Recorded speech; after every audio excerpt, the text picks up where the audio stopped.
ओम श्रीमद् भागवत कथा क्या चौथा अध्याय सूत जी द्वारा भागवत की रचना का इतिहास बताना। राधे राधे बंधुओं, आप सभी का मेरे YouTube चैनल शिव परिवार में हार्दिक स्वागत है। आप सभी का स्नेह मुझे यहाँ तक लेकर आया है। बंधुओं, आप सभी इस चैनल को सब्सक्राइब अवश्य कर लें, जिससे मेरा मनोबल बढ़ता रहेगा और मैं आपके सामने इस कथा को सुनाते हुए आगे बढ़ूंगी। इस कथा में सूत जी कहते हैं। सूत जी के इतना कहने पर ऋग्वेद शौनक जी बोले, हे महाभाग सूत जी, हम लोग आपसे वही कथा जिसे महर्षि सुखदेव जी ने राजा परीक्षित को सुनाया था पूछते हैं।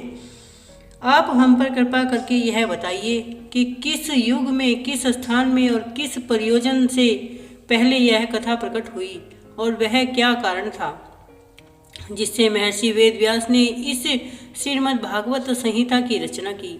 उसके पुत्र सुखदेव जी तो बड़े योगी तथा समदृष्टि थे, यहाँ तक कि वे श्री वेदव्यास जी से भी बढ़कर थे। एक विष्णु में ही बुद्धि लगाने वाले, माया निंद्रा से जागृत, गुप्त रूप से महाज्ञानी और देखने में महामूढ़ से जान पड़ते थे। तभी तो एक समय जबकि नग्न सुखदेव जी कहीं जा रहे थे तो उन्हें देखकर भी जल में कीड़ा करती हुई अप्सराओं ने वस्त्र धारण न किया, परंतु उनके पीछे वहां ज्यों ही वेद व्यास जी आए, उन्हें वस्त्र पहने हुए देखकर स्त्रियों ने लज्जित होकर अपने वस्त्र पहन लिए। तब यह आश्चर्य देखकर व्यास जी ने स्त्रियों से पूछा तो उन्होंने कहा, तुम्हारे यहाँ स्त्री पुरुष भेद है, किंतु तुम्हारे पुत्र सुखदेव जी परम पवित्र दृष्टि वाले हैं और स्त्री पुरुष भेद से रहित हैं। किंतु आश्चर्य तो इस बात का है कि उन बावले, उन्मत्त और मूर्खों की तरह उस जंगल में विचरने वाले सुखदेव जी को हस्तिनापुर के पुरवासियों ने कैसे पहचान लिया, जिससे पांडु वंश में उत्पन्न राजा परीक्षित उनसे मिले। फिर हे सूत जी, मुनि सुखदेव जी तो गृहस्थों के घर कभी जाते ही नहीं थे, और यदि कभी संयोगवश कहीं भी किसी के आश्रम में चले भी गए तो वहाँ उतनी ही देर तक ठहरते थे जितने समय में गौ दुही जाती है।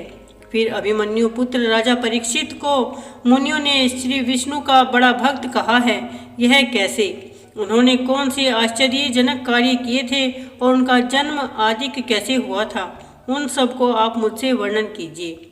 उन चक्रवर्ती राजा परीक्षित ने किस कारण से राजलक्ष्मी का निरादर किया और किस कारण वे अन्न जल त्याग कर गंगा के किनारे प्राण देने को उन्मत्त हुए, क्योंकि जिन परीक्षित के चरण रखने की चौकी तक को शत्रु लोग धन देकर अपने कल्याणार्थ उसे प्रणाम करते थे, वे कठिनता से त्याग करने योग्य राजलक्ष्मी को त्याग कर प्राणों की बाजी लगाकर गंगा के किनारे क्यों चले गए? फिर विष्णु के भक्त तो संसार के कल्याण और निज ऐश्वर्य प्राप्ति के लिए ही जीते हैं, तब राजा परीक्षित ने संसार का स्नेह क्यों त्याग दिया? हे मुनीश्वर, ये जो मेरे प्रश्न हैं, कृपया करके पहले इन्हीं सबों पर प्रकाश डालिए। आप वैदिक विषयों के अतिरिक्त अन्य सर्व विषयों में पारंगत एवं वक्ताओं में बड़े ही निपुण हैं। जब शौनक जी ने ऐसे कहा तब सूत जी बोले, हे शौनक आदि ऋषियों, सुनो। द्वापर में वसुओं के वीर्य से उत्पन्न सत्यवर्ती के गर्भ से पराशर ऋषि के द्वारा श्री वेद व्यास जी का जन्म हुआ था, जिसमें पूर्णतया श्री विष्णु का अंश विद्यमान था।